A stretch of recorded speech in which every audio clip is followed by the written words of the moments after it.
Welcome back to the channel. It's your boy here, Nick, again with Whit Sunday Lawn Renovations. We're actually doing a artificial turf this one here. This one was a bit of a pain in the ass. This was a big job. There was a lot that went into this one. You can see from the footage at the moment you guys are looking at, there's a kangaroo in action there just scraping all the stuff back now. So it's taken a lot of dirt away. But whilst it may seem as simple as getting the dirt away and then putting some crusher dust in and putting some turf on top of it, it's never that easy. Never works out that well. So we'll get into a bit of detail with this one. For you guys at home, going to be doing the DIY. This one's going to be for you if you're looking to revamp your backyard or your outdoor area and you want to put some fake grass in, some artificial turf, and you guys are doing it for the first time and you're not sure how to go about it or what to do. Hopefully this video tells you a little few tips and tricks along the way, help you guys out. Like I always say with absolutely everything that goes with this, whether it's artificial turf, real turf, whatever it might be, prep work is key. Doesn't matter what you guys are doing, make sure you do the prep work, because when it comes time to lay grass or artificial turf, whatever it might be, you're going to be pretty happy you did the prep work in the beginning. It's a little bit hard to see this one just because of the angles of the cameras and where we had to put them to set them all up and everything like that. But off to the left hand side, behind that actual brickwork there, there's a tiled area which comes off the house. So from the house slab, from the edge of the house itself, down to the pool area, everything's nice and level, and then it goes into a bit of paver work with some stones and pebbles and everything like that.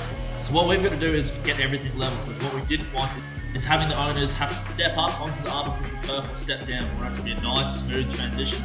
That way when they walk from the pool area onto their tiles, it's like a nice level platform where it just feels natural and it's not like they're stepping onto or into anything like that. So in order to do this, we had to remove an absolute shitload of this. So you can see Ben there, he's on the Kanga, he's dropping everything over the wall. And then obviously I'm on the excavator there and I'm taking everything from the wall into the truck. I think we actually got rid of about 8 ton of dirt there. So we had to remove quite a fair bit, because what you do want is a nice 2 to 250, possibly even 300 mil of crusher dust, building your base for your artificial turf. So we had to get rid of actually quite a lot of dirt there as well. You can see little Layla, she's running around with me everywhere. So for anybody in the comments saying watch out for the dog, she's trained that she doesn't go on the road, she doesn't go anywhere, so I don't have anything to worry about, and she's pretty safe around the machinery and everything. So this is a bit of a process. It took quite a while, and you can see there we laid a tarp down because we didn't want to mess up any of that grass, but that quickly turned into just getting frustrated with it because it was always going to kick up. So eventually we just got rid of it, made our lives a hell of a lot easier. Decided when we actually come back and that grows properly, then we can actually do a renovation when it's back in summer and we can actually get things to grow again. This little space here is ideal for artificial turf. So if you guys are wondering whether you should put normal turf or real turf or artificial turf, places like this, you got to think about how much sun you guys are going to get. So you can see from the footage there, there's not an awful lot of sun that actually gets in. So trying to get grass to actually grow in a place like that is going to be near impossible. Hence why I've obviously gone with artificial turf. So as I said, we've had to remove quite a lot of dirt. There's a lot of prep work involved in it, but the same would apply if you're actually going to put normal turf in. There's always a prep work, like I always say, prep work is key to everything. But with this, we want it to be lasting. We don't want it to be a short-term fix. We want to make sure the owners can actually use it as an outdoor area and not have to worry about maintaining or worry about things going wrong or anything like that, which is why we obviously do the prep work to make sure it's 100% good. As you can see, like this dirt makes a bit of a mess because we're dropping it over the retaining wall. We had to get ramps to get the kangaroo up there, get the digger in for the day. But a big day on the digger, we actually got it all done, removed out. And you can see Ben there now, he's just cleaning up the last little bits of it to get that out, ready, out of the way. That way when we actually bring in the crusher dust, it's nice and smooth. And you can see that garden edging off the side is actually going to be that barrier where our artificial turf is laid. So just want to go through, clean the edges, make sure we've got everything nice and neat before we actually bring anything in. And if you guys are wondering about the tree there, you guys can see there's a big kind of root ball around that tree. What we're actually doing is creating a nice smooth border around that tree, because as that tree grows, it's actually going to create more roots, and the roots are just going to grow bigger and bigger. So we've created a nice big border, so that way the artificial turf can't get interrupted and that root system isn't going to lift it up. Because if you do have an uneven level ground that you're going to put it on, or you're going to put it over the top of roots or anything like that, as those roots grow, as time goes on, it actually can lift the turf, and that's when it becomes a short-term solution. And you're spending a lot of money. Artificial turf isn't cheap. So you guys doing it at home, if you're not using machinery and stuff like that, it's obviously going to be a lot cheaper for you guys. Obviously, it's not going to be as time efficient. Will be obviously cheaper, but still the artificial turf itself is not cheap to buy, which is why you want to do all your prep work as best as you possibly can, because you're not going to be coming back in a year or 2 or 3 years and having to worry about doing it again. But now, here's where the fun begins. So we've brought in around 10 to 12 ton of crusher dust here to build that base up. Like I said, we removed quite a fair bit of sulfur there as well, but then we brought in more and more crusher dust because we want that nice 250mm base, which obviously then it gets compacted. So we compact this so it forms a nice level hard base. I keep loading this up on top of the retaining wall. Ben comes through with the kangaroo and he starts spreading it all out. Like, we go through an absolute shitload of crusher dust here. And as I said, like, the access isn't easy. We're on top of a retaining wall, but we managed to get it done. Like, little tricky jobs like this, having the excavator is an absolute blessing, but also having the kanga up the top to run everything around makes your life so much easier. It's not funny.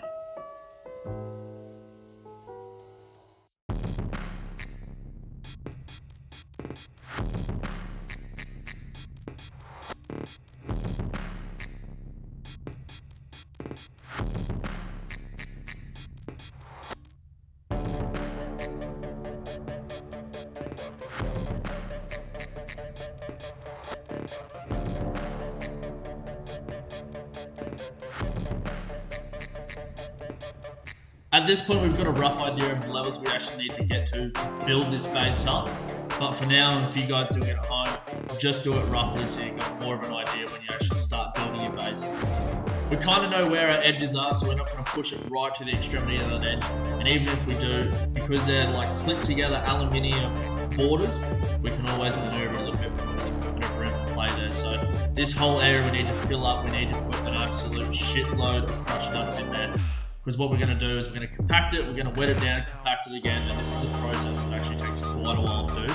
Because essentially what we need to do is get this as hard as concrete, more or less. Like, you want this stuff to be looking like polished concrete by the time we're done with it. And to do that, it's just a process of going over and over and over again until you're happy with it. So again, you guys going home that are doing it, make sure you've got a whacker packet there or a plate compactor, whatever you want to call it, like this here, and you can keep going over it. So this was our first pass over it now, and that was just compacting it down to a level where we can kind of see where the high spots are, where the low spots are, and kind of manage it like that, and then start working out where we need to bring in more crushed dust. As I said, wet it down, because that's going to fill in all the little oxygen bubbles and everything like that. Get rid of those oxygen bubbles and compress it again, and you keep going over and over and again. With this one here, being in the area it was a clay base under this as well. I think we probably went over this around 10 times or so just in order to make sure it was 100% compact.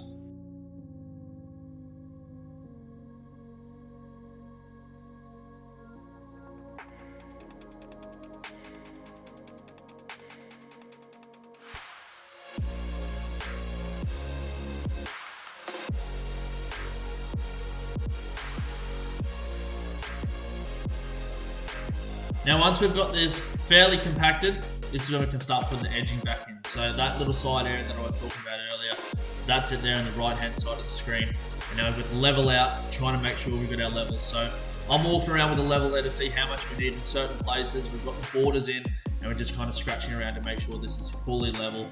What we actually do want is it slightly falling towards the roadside, towards those trees and stuff like that. But that fall is only around 5mm over from the house to the actual bushes there as well. And you guys probably can't see it, but near the tree, to the right hand side of that tree, there's actually a little grate there, a little drain. So anything that's coming from the tree back to that downpipe you can see just there falls into the drain, and then past that actually goes towards the roadside.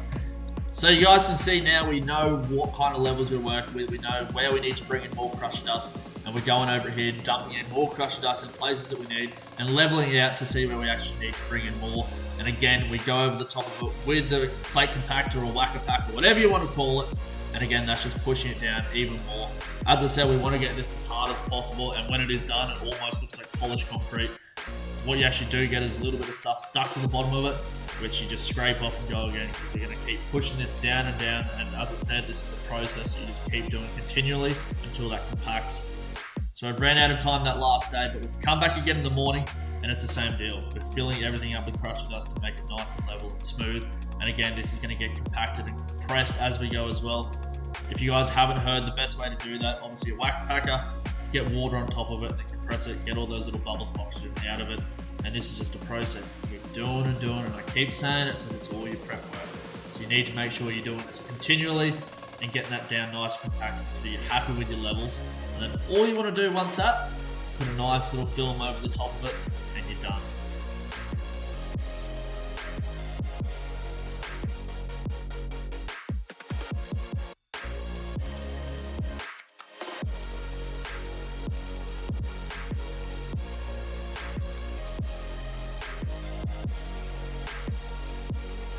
You guys can see here, we're almost pretty happy with our levels. So now all we're gonna do is put in this nice little border around that tree. As I said, you've got that massive big root ball there, which is gonna disrupt everything if you don't isolate it. So we've come in here with this nice flexible aluminium border, and we're just gonna isolate that, get it out of the way. And as I said, once you've got your levels right, you're happy with everything, that's when you put that little film of crushed dust over the top of it, which is what we're doing here. So we've got the border more or less in, and now we just come over and make sure everything's level. So you can see Ben there, he's on the screen, and we're just pushing everything back, and that's that little tiny film over the top of it. So once everything's actually fully compacted, that's when you can start that process. As I said earlier in the video, we do have about 5 mil of fall across the whole way. So from that brickwork on the left-hand side of the screen, you guys can see, to the actual trees there's about 5 mil of fall going across that whole thing, which isn't a lot, which is why we use a screen and level to make sure everything is nice and smooth along the way.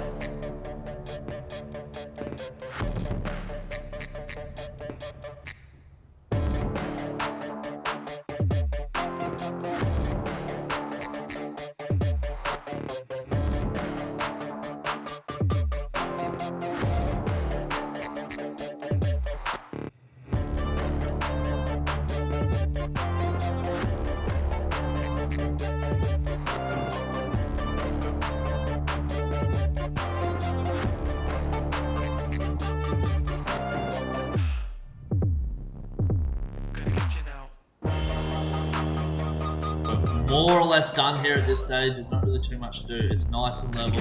We've got the fall going the right way we want. Now the next day comes along, it's time to bring in the turf. So we actually wanted to switch it around, so we actually have the tassels facing the other way, which face back towards the bushes. That way they're walking into it from their property, from their house, and it's going to go straight nice into their feet. It's going to have like an opposite effect, more or less. Like they're not going with the grain, they're going against grain. So what we did here, we lined it where we wanted it, spun both pieces around, and then we cut out where we actually wanted it around the tree. Just a little bit, not fully, but just so we could actually slide these pieces together. Now for you guys doing this at home, again, it's going to be pretty tricky, but I'm sure you guys will work it out. It's not actually too hard. So you want to make sure they're all nice and straight. You want everything to be nice and square. But what you want to do is have like probably around about a 4 mil gap, anywhere between that 1 to 4, 5s, maybe even 6 mil gap between them is enough to actually cover it. So push those two pieces, they're nice and close together. As I said, that 4 mil roughly. And that's when you want to get your tape out that's actually supplied with everything.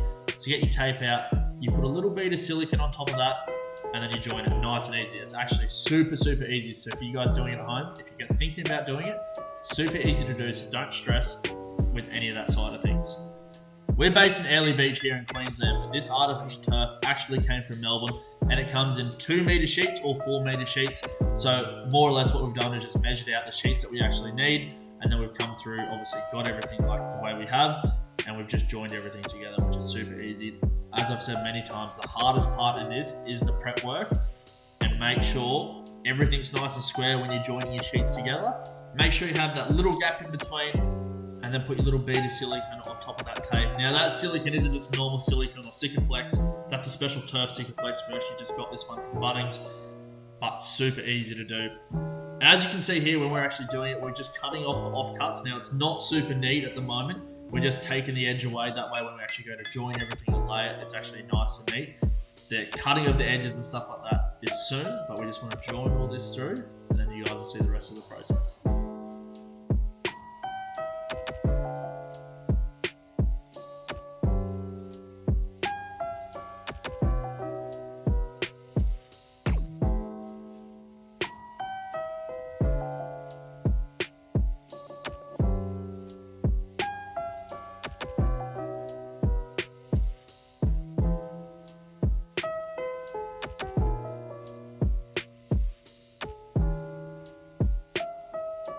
Now, the final touches with everything here, you see Ben, he's working towards the screen and I'm working away from the screen. What he's actually doing, he's got a pair of Black Panthers and he's also got a little Stanley knife there as well. And what he's doing is just putting that up to the edge, creating a little bend in that one, and then just cutting it along the edge there. That way it slips nice and easy down into that. And as he's actually doing that, it comes with little pegs or pins. You actually pin that the whole way along that edge.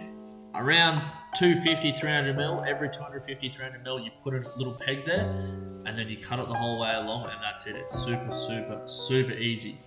And all I'm doing here is I'm just working around that tree, getting that border in, and that's kind of the end of it. That's as hard as what it is. As I said, it's all in the prep work. As long as you do your prep, it'll make your life a hell of a lot easier. The last little finishing touch here, which you can see now, is just putting a bit of sand over the top of it and sweeping it through. So all we've done now is we've gone and got a couple of buckets, we've put sand in those buckets and filled them up, and we've just sprinkled that around the whole thing. And you can see Ben there, he's brooming that in. Now, what that actually does, if you're wondering, is it makes all the tassels stick up. So you want to do this a few times. You can see here we've actually gone over it twice, and what we've actually done is left a bit of sand there for the owners. We'll actually come back over the course of the next month or so a few times and put more sand over the top of it. And when we're doing it, you're always pushing the sand against the grain into the tassels, and that's just going to allow it all to stick up nice and neat. And then all I'm doing is going through the middle and just popping a few pegs in there, and that's it. It's all done. You're left with a maintenance-free outdoor area, artificial turf. It's always going to look green. It's always going to look good. If you guys want to do this at home, make sure you follow all your prep work. Go over and above in your prep work. When you go to lay the turf, it's going to be a hell of a lot easier. As always, hope you guys enjoyed the video. If you want a little outdoor area that looks like this, follow along on what we did. Otherwise, we'll see you guys next week.